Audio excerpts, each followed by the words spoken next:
Welcome back, everybody, to the Cave of Wonders. This is Mr. Wonderboy. We are starting our new walkthrough of Warcraft Frozen Throne, the expansion pack to Warcraft 3. This playthrough is brought to you by GameAnyone.com, a website that I came across a while back and have really gotten into. It's a great site, and I highly recommend you guys all check it out. Anyway, last time we played the Night Elves, and we're going to continue playing the Night Elves since they were last time. We get to play them first. Rise of the Naga. Though the Demon Lord Archimonde and the Burning Legion were finally defeated at the Battle of Mount Hyjal, much of Ashenvale Forest remains tainted by foul demonic energies. The combined efforts of both the Druids and the Sentinels have brought a tenuous peace to the Northlands, but dark creatures still lurk within the shadowed woods. In this perilous time, Maiev Shadowsong, the warden who once guarded Illidan's barrow prison, and a total psycho bitch, has come forth to hunt her dangerous prey and chain him once again beneath the cold earth. So what are these glowing hoof steps? These tracks are fresh, but they split off in opposite I'd say they're fresh, they're burning. Illidan must be getting help from someone. Your orders, mistress. You watch us split up into two parties. Scour the woods.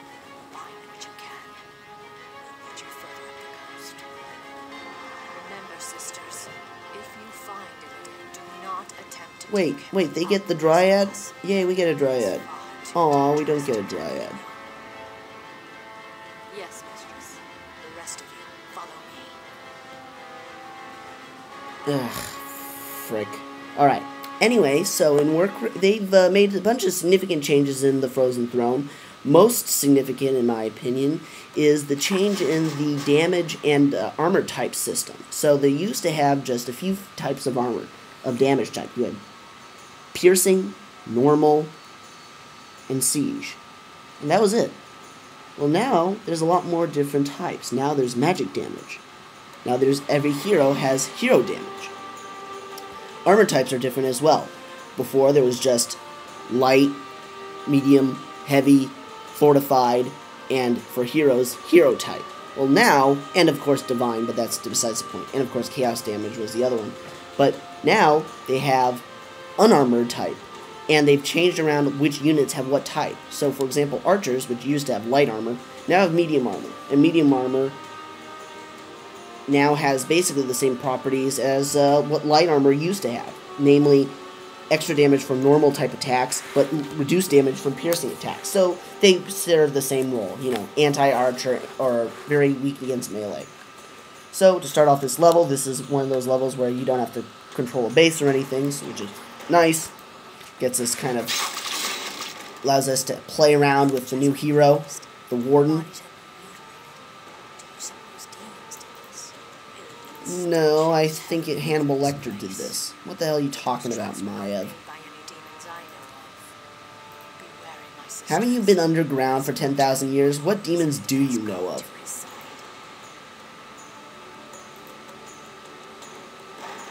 Come up here, a bunch of mer ghouls, which look like murlocs, but they're slightly more, I don't know, wild, I guess?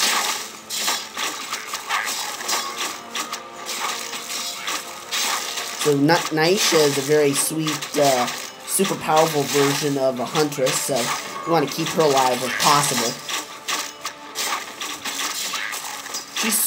She's sort of like Chandris to Tyrande, except instead it's, you know, she's Maev's second in command. Anyway, warriors have engaged the enemy. As you can see, I just showed you the warden's ability called Blink, which allows her to teleport short distances in a roughly short cooldown.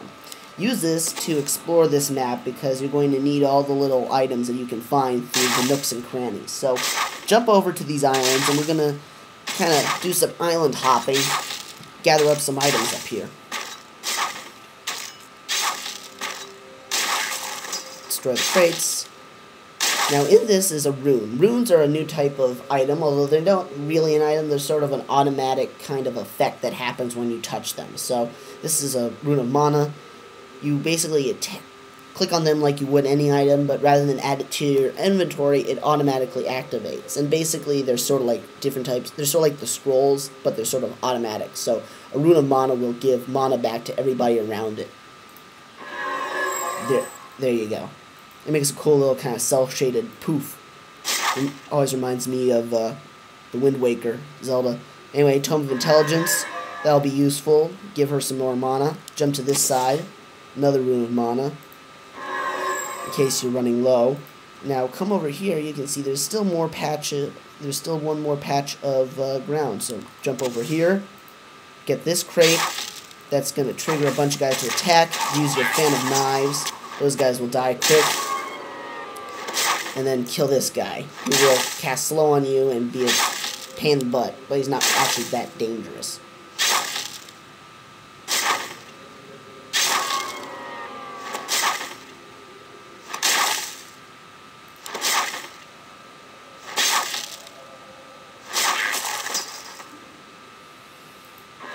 Use the Ring of Greater Healing, Ring of Mana, Ring of Protection. Excellent.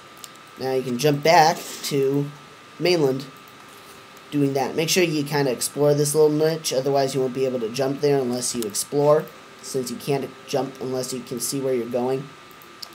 A little, you know, keep it from being too overpowered. Use this rune. Make sure your guys are nearby it when you activate it. There you go.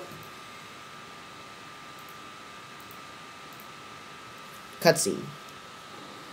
Mistress, the furbolgs have succumbed to the forest corruption. Oh my god, how many times have these furbolgs succumbed to the forest corruption? Isn't this like the third time? The Legion's invasion. They cannot be saved. Ugh, so, as we, doesn't she sound very much like another Night Elf female hero that we've encountered earlier? Yeah, she does. She's exactly like Tyrande, in that she's bloodthirsty and absolutely ruthless in her following of her own strict moral code. Of course, she's worse than Tyrande. I mean, compared to Maiev, Tyrande is flexible and willy-nilly. Maiev is just a totally anal-retentive, obsessive-compulsive mass of complexes that's crazy. Anyway, go behind this statue of Cenarius, grab that jade ring, gives you a plus agility. Gives her armor, damage, all that good stuff. Finish off this guy.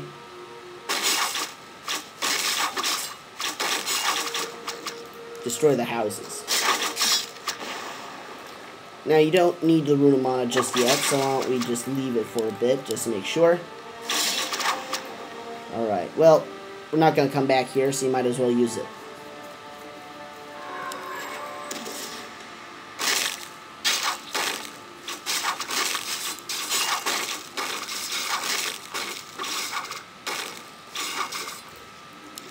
Destroy this building. Nothing. Alrighty.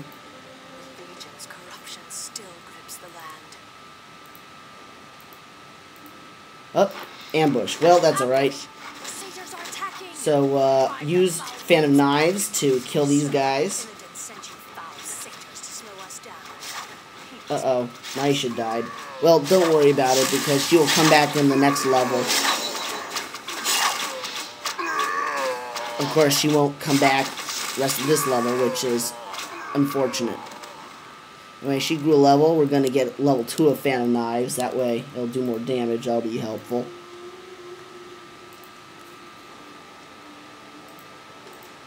Oh, extra units. Excellent. We're lucky to have found you. And a Dryad. Woohoo. The party was attacked by a bloodthirsty Wildkin. Apparently, What the hell is that thing? It's like a tree, bear, owl, antlered deer thing with a big totem on its back. And now it's calling us a chicken. Well, screw you, Wildkin. Alright. Optional quest, Enraged Beast. I'm the Enraged Beast. I'm going to kick his ass, but we're going to do that next time. I'd like to thank you guys for watching. We will continue this level next time on the Cave of Wonders. See you later.